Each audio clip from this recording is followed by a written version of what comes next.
காசு தம்பி ஏன்னா தம்பி உங்களுக்கு ஒரு அடிப்படை இப்படி தான் தம்பி யுனெஸ்கோ பெரியாருக்கு விருது கொடுத்துச்சும்பாங்க என்னத்தையாவது சொல்லுவாங்க.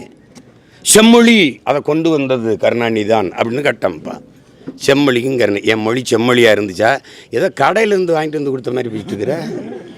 இந்திக்காரன் என்னடா என் மொழியை செம்மொழின்னு அங்கீகரிக்கிறது? நீ யாரு? ஹூவாரி நீ யாரு? கீழடி தமிழரின் தாய்மடி இப்போ தான் தெரியுது. போட அப்படி இது திராவிட நாகரிகம்னா இந்திய நாகரிகம்னா இப்போ கீழடி தமிழரின் தாய்மடியை திருச்செந்தூரில் கொந்தளிச்சுக்கிட்டு இருக்கேன் ஒருத்தன் வேலோட. அப்போ இடையில தமிழரின் தாய்மடின்னு போட வேண்டியது இருக்கு. இதை அங்கீகரி. அவன் யார்? எங்கள் அம்மா அழகானவள் அறிவானவள்னு சொல்ல நீ யார்? எனக்கு தெரியும்டா என் தாய் எப்படிப்பட்டவன்னு. நீ யாருன்னு கேட்குறேன். 50,000 ஆண்டுகளுக்கு மூத்த எண்ணெயை 500 ஆண்டை கூட தொடாதவன் அங்கீகரிக்கணும்னா இது மாதிரி ஒரு கேவலம் தான் இருக்கு. சில மொழி பிறந்து சிறக்கும். சிறந்தே பிறந்த மொழி என் மொழி. எல்லா மொழியும் மனிதனால் பேசப்பட்டது. என் மொழி தான் உலகத்தில் இறைவனால் பேசப்பட்டது. இயற்கையின் மொழி என் மொழி. என்கிட்ட வந்து கற்பிக்காத. என் மொழி வந்து அதை அங்கீகரி, கீழடி அங்கீகரி அப்படின்னு.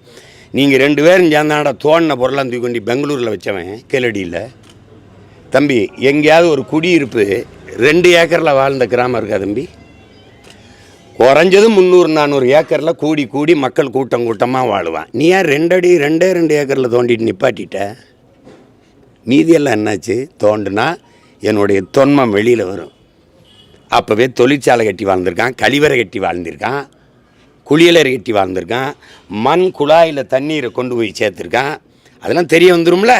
ஆதிச்சநல்லூர் ஏன் தோண்ட மாட்டேங்கிற?